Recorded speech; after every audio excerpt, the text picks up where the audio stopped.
हमारे channel haunting tube को subscribe करें और बेल आइकॉन दबाएं लेटेस्ट अपडेट्स पाने के लिए। दोस्तों, स्वागत है आपका लेट नाइट शो में, जहां हम और आप मिलकर कुछ सच्ची, रहस्यमयी और दिल दहला देने वाली घटनाओं के बारे में बातें करते हैं। आज के लेट नाइट शो में हम स्कॉटलैंड में हुई एक ऐसी विच ट्रायल के बारे में जानेंगे जिसमें तकरीबन 70 से भी ज़्यादा लोग को विच करार दिया गया था। तो आखिर ऐसा क्या हुआ जिससे स्कॉटलैंड में ये विच ट्रायल हुई और इस पूरी ट्रायल के पीछे की सच्चाई क्या है, जानने के लिए देखते रहिए इस वीडियो को, क्योंकि हमारा आज का टॉपिक है North Berwick witch trial of Scotland.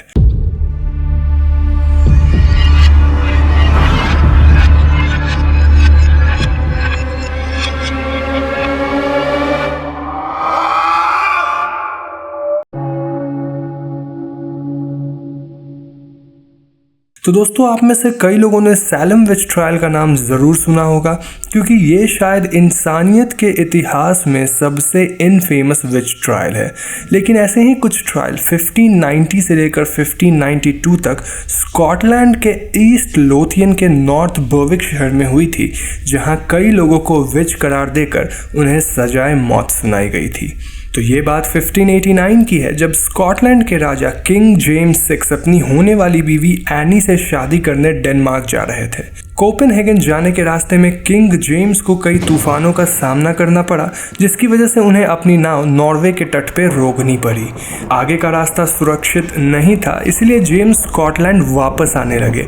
लेकिन वापसी के रास्ते में भी उन्हें बारिश, तूफान और कई कठिनाइयों का सामना करना पड़ा।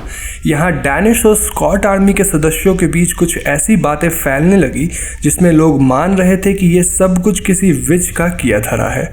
किंग जेम्स 6 के कान तक ये बात पहुंचते देर नहीं लगी और उन्हें भी ऐसा लगने लगा कि किसी विच ने ये सब किया है ताकि वो उनकी जान ले सके।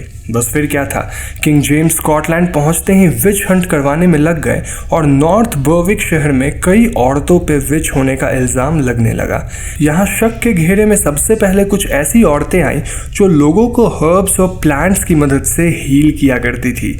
ऐसी ही एक यंग सर्वेंट लेडी का नाम गिली था, जिसने बीमार या चोटिल लोगों को आश्चर्यजनक रूप से ठीक किया था और अब लोग उसे एक विच मानने लगे। पकड़े जाने पे गिली ने साफ तौर पे विच होने से इनकार किया, लेकिन किंग जेम्स की आदेश पे गिली को बहुत ही ज़्यादा टॉर्चर किया गया। इस टॉर्चर में कई मेटल डिवाइसेस का इस्तेमाल किया जाता था, जैसे ब्रेस्ट रिपर, जहां ये डिवाइस एक्यूज्ड विचेस के सीने पे लगा दिया जाता था और ये डिवाइस इतना ज़्यादा प्रेशर क्रिएट करता था कि एक्यूज्ड विच की पूरी चेस्ट मसल या टिश्यू शरीर से अलग हो जाती थी। इसके अलावा स्कॉल्स ब्रिडल जैसी डिवाइसेस को भी टॉर्चर में इस्तेमाल किया जाता था, जहां ये डिवाइस विक्टिम के सर में लगाया जाता था, जिससे डिवाइस की पॉइंटी एजेस विक्टिम के चीक्स और टंग्स में छेद करके उन्हें बहुत ही ज़्यादा दर्द पहुंचाती थी। तो ऐसी दर्दनाक टॉर्चर्स को झेलकर गिली ने फाइनली एक्सेप्ट किया कि वो एक विच है और उसके नेक के बर्थ मार्क को सभी लोग डेविल्स मार्क बोलने लगे। गिली ने यह तक बताया कि वो अपने पेशेंट्स को विच क्राफ्ट की मदद से ठीक करती थी और उसने अपनी आत्मा का सौदा शैतान से किया है। गिली के ऐसा बयान मिलते ही लोगों ने उसे सूली पे चढ़ा दिया और फिर वो उसके जिंदा शरीर में आग लगा दी है। इसके बाद तो नॉर्थ बर्विक में मानो एक विच हंट शुरू हो गया, जहां आए दिन किसी इंसान को विच करार दिया जाता था। ऐसे लोग जिनके बाल लाल रंग के थे, या फिर अगर किसी इंसान को बर्थ मार्क है, या अगर कोई इंसान लेफ्ट हैंडेड है तो उसे विच बोलकर टॉर्चर किया जाता था। बूढ़ी औरतें जो हर्बल या मेडिसिन्स का काम करती थी, उन्हें तो बिना सोचे समझे ही लोग विच बोलने लग गए और उन्हें भी तब तक टॉर्चर किया जाता था जब तक वो खुद के विच होने की बात को एक्सेप्ट ना कर ले। किंग जेम्स के पागलपन में Agnes Sampson, doctor John Fian, Barbara Napier, Francis Stewart और यूफमिया मैकलीन को भी विच करार दिया गया और लोगों का मानना था कि ये लोग गिली के भक्त थे। इन्हें भी बहुत ही बुरी तरह से टॉर्चर किया गया और इस टॉर्चर की वजह से सब ने कबूल किया कि वो विच क्राफ्ट में पार्टिसिपेट करते थे। इन लोगों का कहना था कि उनकी मुलाकात डेविल से नॉर्थ बर्विच चर्च यार्ड में हुई थी, जहां उन्होंने अपने रूह का सौदा शैतान से किया। उन्होंने डेविल के साथ मिलकर किंग जेम्स को मारने के कई प्लान्स बनाए थे, जैसे पॉइजनिंग, सिंकिंग शिप इत्यादि। डेविल ने विचेस से जमीन में गड़ी हुई लाशों को खुदवा कर बाहर निकलवाया और फिर विचेस ने इन लाशों के बॉडी पार्ट्स को एक मरी हुई बिल्ली के शरीर से अटैच किया, जिसको उन्होंने समुद्र में फेंका था। इसी प्रक्रिया की वजह से किंग जेम्स के रास्ते में भयानक तूफानें आई थी, जो कि उनके जहाज को डुबो देना चाहती थी।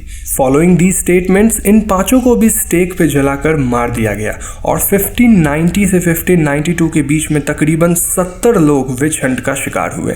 ऐसा माना जाता है कि स्कॉटलैंड में 1560 से 1707 के बीच में तकरीबन 3 से 4,000 लोग को विच बताकर उनकी जान ली गई थी। किंग जेम्स 6 वैसे तो एक बहुत ही समझदार राजा थे, जिन्होंने पोस्टल सर्विस को जन्म दिया, लेकिन जब बात विचक्राफ्ट की हो तो इस मामले में वो बहुत ही निर्दयी और पागल से हो जाते थे। अब यहाँ सवाल ये उठता है कि क्या सच में पकड़े गए लोग विच थे? तो मेरा मानना है कि वो लोग हमारी तरह ही एक आम इंसान थे और उन्होंने किसी तरह की विचक्राफ्ट नहीं करी थी। जब उन्हें बहुत ही बुरे तरीके से टॉर्चर किया गया तो उन्होंने इस टॉर्चर को सहने से अच्छा अपनी जान गंवाना ज़्यादा सही समझा और इसीलिए सभी एक्यूज्ड लोग जानबूझकर झूठी कन्फेशन दे रहे थे ताकि उन्हें टॉर्चर करना छोड़कर मार दिया जाए। किंग जेम्स ने 1597 में इस पूरे विषय पे एक काइंड ऑफ किताब भी पब्लिश करी, जिसका नाम था डेमोनोलॉजी, जिसमें उन्होंने विचक्राफ्ट, ब्लैक मैजिक और ऐसे ही कुछ विषयों के बारे में विस्तार से लिखा था। इस विचक्राफ्ट को मानने वाली मेंटालिटी को खत्म होने में तकरीबन 200 साल लग गए, लेकिन आज भी अफ्रीका और एशिया के कुछ कोनों में लोग विचक्राफ्ट में भरोसा रखते हैं। मैं पर्सनली इस चीज़ को नहीं मानता, लेकिन मैं जानता हूँ कि कई लोग विचक्राफ्ट को सच मानते हैं। तो दोस्तों, आज की लेट नाइट शो में बस इतना ही। मेरा आज का सवाल आप सबसे है कि क्या आप विचेस या फिर विचक्राफ्ट जैसी चीज़ों को सच मानते हैं? आप अपने जवाब हमें कमेंट्स में बताएं और हाँ, वीडियो पसंद आई हो तो इसे लाइक और शेयर ज़रूर कीजिएगा। जाने से पहले हमारे चैनल हॉन्टिंग ट्यूब को सब्सक्राइब करके बेल आइकॉन को ज़रूर दबा दीजिएगा, क्योंकि हम अपने चैनल पर ऐसी वीडियोज़ लाते रहते हैं। पीस।